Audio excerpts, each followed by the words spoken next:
سلام تخاتلتي كورال ميديا لومي أبنوس مدب تكنولوجي كوا حبريتها بزعبه هلو كنتات ناي تيك توك زدس مدب حزنا لكم ينا متسينا زلنا أقدمنا مس تيك توك زلالين كمي جرنا ناي تيك توك تربحتهم كون نخل زبل مدب سريحنا خمز نبرنا يذكر نتا مدب زيراهم تملسكم نتا فيديو تريوا نعدم أبزغنيات زقن تيك توك زبهالنا محبرا ميديا مرهوي كعدسو يبهالالو انتا يكون رخيبوا يخون سلامتي أبزق زيزي زبلن كالو حتواتنا بزا فيديو هنملس تقربنا لنا مو كسامو داتا زمدب لايك شير سبسكرايب ناغوركم سنة تصنحون أمو داتا دماناتكم ريتوتات كتسفرو نلابو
መንግስት ሕብራት መንግስታት ኣሜሪካ ቲክ ቶክ ክዕጾ ጠለብ ከቅርብ ጸኒሑን ኣሎ። ኣብዚ ቀረባ ግዜያት ግን ነዚ ደጋጊሙ ዘቀረቦ ጠለብ ናብ ስርዓት ባይደን ዋይት ሃውስ ኣምሪሕዎ ኣሎ። ነቶም ከባቢ 170 ሚልዮን ተጠቀምቲ ዝማሕበራዊ ሚድያ ድማ ኣዝዩ ዝሕዝን ዜና ኮይኑ ቀሪቡ ኣሎ። ኣብቲ ዝቐነየ ናይ ድምፂ ምሃብ መስርሕ 100 ቲክ ቶክ ንኽዕጾ ድምፂ ተዋሂቡ ኣሎ። ብሕጂ ኣብ ዝካየድ መስራሓት ብፍላይ ነዚ እማመዚ መንግስቲ ባይደን ወይ ድማ ንዑ ተኪዩ ዝምረጽ መንግስቲ ትራምፕ እንተኣጽዲቕዎ እዞም ስዕቡ ክልተ ቀንዲ ክስተታት ከጋጥሙ ይኽእሉ እዮም። ተቐዳማይ ባይደንስ ቲክቶክን ካልኦት ኣፕሊኬሽናትን ምውጋድ 180 መዓልታት ክህልዎ ይኽእል።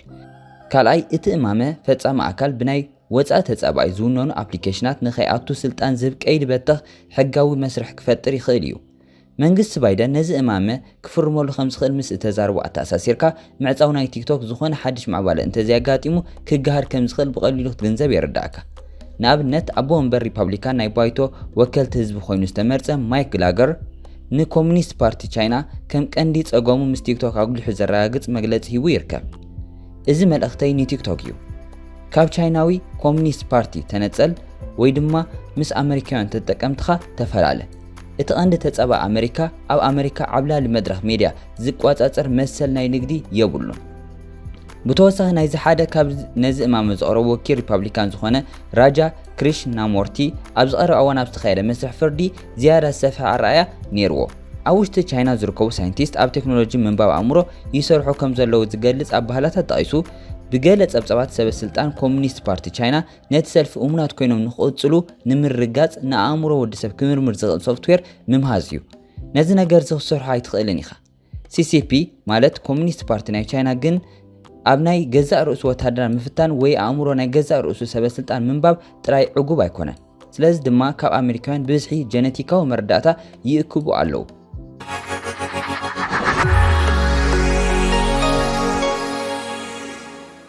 ብኣንጻር ናይዚ ድማ ገለገለ ጸብጻባት ከም ዝሕብርዎ ኣሜሪካ ኣብ ዝሓለፉ ሒደት ዓመታት ኣብ ልዕሊ ቲክቶክ ዘንበረቶ ናይ ሕጊ ጽሊ ነቲ ጸገም ብጌጋ ከም ዝገልጾ ኣብ ርእሲ እቲ ቀዳማይ ዝጸንሐ ናይ ውልቃ መምሓየሽ ሕጊ ክጥሕስ ዝኽእል ምዃኑ ይምግቱ።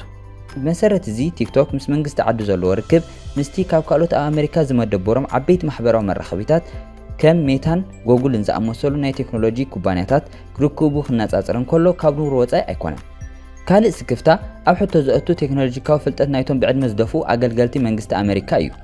ቲክቶክ ብወገኑ ኣብ ኣሜሪካ እንተተኣጊዱ ነቲ ኣብ ልዕሊ ስነ-ጥበባውያን ትካላት ንግድን ዘስዕቦ ውድቀት ብምጉላሕ እቲ ኮንግረስ ዝገብሮ ዘሎ እገዳ ንሚልዮናት ትካላት ንግዲ ክጎዲ እዩ።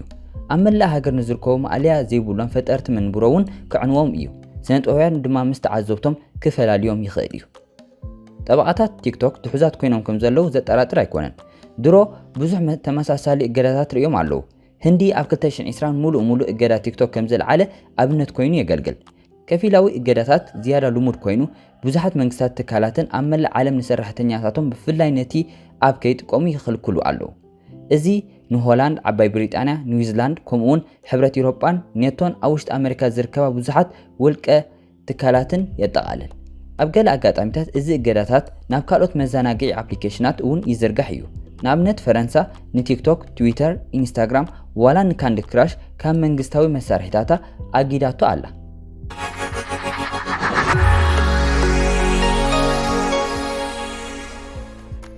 እዚ ገለ ካብቲ ንቲክቶክ ንምዕፃው ካብ ዘለው ዘረባታት ብኸፊል ተጸሚቑ ዝቐረበ እዩ። ካብዚ ክንርድኦ ንኽእል ኣሜሪካ ንቲክቶክ ብክልተ መንገዲ ክትእግዶ ደልያ ዘላ። ተቐዳማይ ፀጥታን ድሕነት ናይቲ ሃገር ዝብል ፖለቲካዊ ምኽንያት እዩ።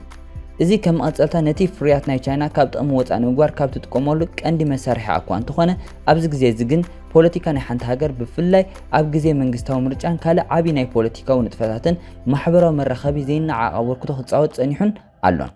ብፍላይ ኣብ ዝቐረበ እዋን ምስ ምምፃእ ናይ ቲክቶክ ዘጫጭሖም ክሳብ ዝመስል ፖለቲካል አክቲቪዝም ወይ ድማ ፖለቲካዊ ምንቕራሕ ዝገብሩ ሰባት ክመፁ ጀሚሮም ጽልውኦም ድማ ብቐሊል ወይ ብዋዛ ዘይረአ እናኾነ መፅዩ። እዚ ዓመት እዚ ድማ ኣብ ኣሜሪካ መስርሕ መንግስታዊ ምርጫ ክካየድ ስለ ዝኾነ ብዝተፈላለየ መልክዕ ክመፅእ ንዝኽእል ተፃዋታት ብፍላይ ምስ ዕብየት ጽልዋ ናይ ቲክቶክን ብመንግስቲ ቻይና ክፍጠር ንዝኽእል ፖለቲካዊ ምዝንባዕ ኣቐዲምካ ንምድላው ዝዓለመ እዩ። ናይዚ ቀንዲ ኣብነት ኢትዮጵያ ክንወስድ ንኽእል ኢና። ኣብ ኢትዮጵያ ዝመፀ ለውጢ ልዕልቲ እቶም ናይ ለውጢ ሰባት ተፃወትዎ ናይ ማሕበራዊ መራኸቢታት ክኢላታት ዝተፃወቶ ተራ ጎሊሑ ይርአ። ዋላ ኣብቲ ድሒሩ ዝተኻየደ መንግስታዊ ምርጫ እውን እንተኾነ ብዙሓት ፖለቲከኛታት ነቲ ማሕበራዊ ሚድያ ብምጥቃም ጎስጎሳት ከካይዱ ጀሚሮም ምንባሮም ይግለጽ። ነዚ ምግባሮም ድማ ብዙሓት ካብ መንግስታዊ ምርጫ ብዝተፈላለየ ምስምስ ከም ዝእለዩን ከም ዝእሰሩን ተገይሩ። The media, specifically social media, are central to this story because it was Ethiopians' constant use of platforms like Facebook and Twitter to coordinate protests and amplify grievances beyond the reach of government censorship. ኣብታ ዲሞክራሲ ብዓቢ ደረጃ ይሰርሓሉ እየ ትብል ኣሜሪካ ድማ ኣብቲ መስርሕ መንግስታዊ ምርጫ ኢድ ናይ ካልኦት ሃገራት ብፍላይ ናይ ቻይና መታን ከይህልዎ ኣቐዲማ ክትቀርስም ዘልየት ትመስል። If you can't buy silence, you have to eliminate the source of the noise ትብል ምስላ ክሰርሓላ ዝደልየት ትመስል ኣላ። እቲ ካልኣይ ድማ ብቁጠባዊ ዓይኒ እዩ። ኣሜሪካውያን ትካላት ሜታን ጎግልን ተጠቃምነቶም ብፍላይ እቶም ኣብ ትካል ሜታ ዝጥርነፉ ከም በዓል ፌስቡክን ኢንስታግራምን ምስ ግዜ ተጠቃምነቶም ጽልዋኦምን እናሃሰሰ ከይመጽእ ካብ ዝብል ስጋት እዩ። ምክንያቱ ጽልዋ ናይ ቲክቶክ ኣብ ሓፂር እዋን ብዘይተገመተ ናህሪ ይውስኽ ስለ ዘሎ።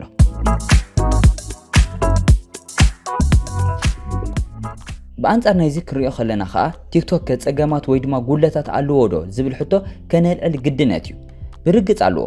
5 ነጥብታት ከነልዕል ንኽእል ኢና። ቀዳማይ ፖለቲካዊ ስክፍታታት። ንኩሎም ቻይናውያን ኣፕሊኬሽናት ኣብ ሓደ ሳጹን እቲኻ ምንቃፍ ፍትሓዊ እኳ እንተዘይኮነ ቲክቶክ ግና ካብቲ ዝግብኦ ንላዕሊ ክትዓት ከም ዝተፃወረ ዘይከሓድ እዩ። ሓደ ካብቲ ኣብ ዙርያ ቲክቶክ ዝርአ ዘሎ ዓበይቲ ክትዓት ጽልዋ ናይቲ ወላዲ ትካሉ ቻይናዊ ትካል ቴክኖሎጂ ባይትዳንስ እዩ። ኣብ መንጎ መንግስቲ ቻይናን ኣብ ውሽጢ እቲ ሃገር ዝንቀሳቐሱ ትካላት ንግድን ዘሎ ጥቡቕ ዝምድና ኣብ ግምት ብምእታው ቲክቶክ ከም መሳርሒ መንግስቲ ቻይና ዳታ ተጠቀምቲ ንምእካብን ንምዝማዝን ወይ ንፕሮፓጋንዳ ንምዝርጋሕ ክጥቀመሉ ይኽእል እዩ ዝብል ስክፍታታት ኣሎ። ካልኣይ ሓደገኛት ኣብ ኣእምሮ ወዲሰብ። መሰረት ጸብጻብ ዘ ኢንዲፔንደንት ቲክቶክ ዝጥቀመሉ ቅርጺ ሓጸርቲ ቪድዮታት እቲ ኣብ መዓልቲ ልዕሊ 9 ደቂቃ ኣብ ዝጥቀመሉ እዋን ምንካይ ናይ ኣቃልቦ ከም ዘስዕብ ተገሊጹ። እቲ ጸገም ኣዝዩ ስለ ዝኸበደ ቲክቶክ ስጉምቲ ክወስድ ተገዲዱ። እቲ ኩባንያ ተጠቀምቲ ዕረፍቲ ክወስድሉ ዝኽእሉ መንገድታት ፈጢሩ። ሓንጎልካ ዝጎድእ ኣብ ምጥቃም ንዝኾነ ሰብ ጽቡቕ ሓሳብ ከም ዘይኮነ ኩሉ ሰብ ዝሰማምዓሉ ሓቂ እዩ።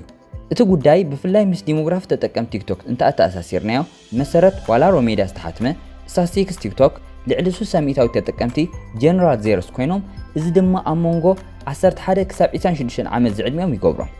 ሓንጎል ወዲ ሰብ ድማ ክሳብ 25 ዓመት ሙሉእ ምሉእ ኣይማዕበለን። ሳልሳይ ጸገም ሞዴሬተር። እዚ ጸገም እዚ ነቶም ኣቐዲሞም ዝተገለሉ ሕብረተሰብ ኣጸቢቖም ከም ዝግለሉ ገይሩ ይርከብ። ዓሌትነት ይኹን ጽዩፍ ዘረባታት ንኽጠፍእን ንኽወርድን ኣብ ዝግበር መስራት ተርኡ ኣዝዩ ትሑት እዩ። ብቐንዱ እቲ ሞዴሬተር ብኤአይ ድዩ ወይስ ብሰብ ዝመሓደር ክፍለጥ ኣይተኻእልን።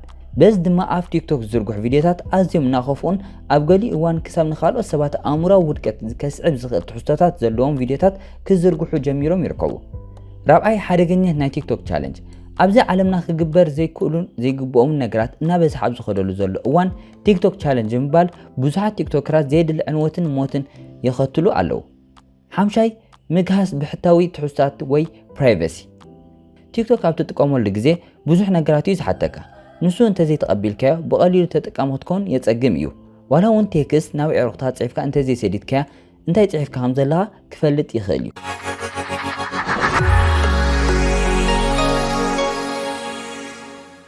ዶናልድ ትራምፕ ኣብ ዝቐረበ እዋን ኣብ ዝገበሮ ኢንተርቪው ብዛዕባ ቲክቶክ ተሓቲቱ ክምልስ እንከሎ ንቲክቶክ ይዓጽኻ ንፌስቡክ ከተማዕብሎ ትኽእል ኢኻ ኣብ ቲክቶክ ብዙሕ ሕማቕን ጽቡቕን ኣሎ ብዙሓት ቆልዑ ድማ ኣለዉ ብዘይብኡ ክዓብዱ ዝኽእሉ ብምባል ካብቲ ዝነበሮ ቲክቶክ ክዕጾ ኣለዎ ዝብል ሓሳብ ከም ዘልገሰ ዘምስል ሓበሬታ ሂቡ ይርከብ ኮነ ኢሉ ኣብቲ ዘካየዶ ምርጫ ድጋፍ ክረክብ ደልዩ ድዩ ወይሲ ናይ ብሓቂ ከምኡ ዝብል ዘሎ ንጎኒ ገዲፍካ ከም መጠቓለሊ እቲ ሓሳቡ እንተርኢናዮ ዝናእ ድዩ ኣብ ኩሉ ማሕበራዊ መራኸቢታት ዝተፈላለየ ኣልታዊ ነገራት ይርከቡ ነዚ ኣልታዊ ነገራት ወጊድልና ከመይልና ናቱ ተረባሕቲ ክንከውን ንኽእል ግን ብልሓትን ጥበብን ናይ ኣጠቓቕማ የድሊ ንሎሚ ዝተዳለወ ትሕዝቶ ነዚ ይመስል ኣብ ዝመጽእ ብኻልእ መደብ ክሳብ ንራኸብ ሰሰናዩ